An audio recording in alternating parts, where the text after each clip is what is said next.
اعوذ باللہ من الشیطان الرجیم بسم اللہ الرحمن الرحیم السلام علیکم ورحمۃ اللہ وبرکاتہ۔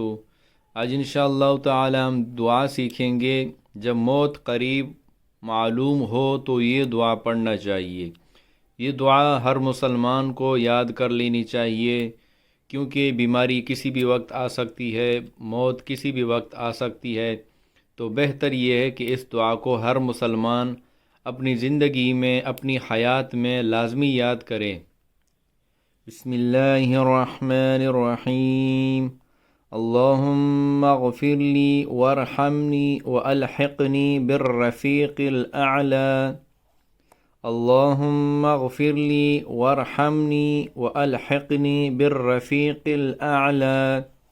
اللہم اغفر لی وارحمنی والحقنی بالرفیق الاعلی۔ ترجمہ: اے اللہ مجھے بخش دیجئے اور مجھ پر رحم فرمائیے اور مجھے اوپر والے ساتھیوں میں پہنچا دیجئے۔ چینل پر اگر آپ نئے آنے والے ہیں تو آپ لوگوں سے گزارش ہے کہ میرے اس چینل کو سبسکرائب کریں اور بیل کے آئیکن کو بھی لازمی دبائیں، تاکہ جب بھی میں ویڈیو اپلوڈ کروں آپ لوگوں کو بروقت نوٹیفیکیشن مل جایا کرے۔ السلام علیکم ورحمۃ اللہ۔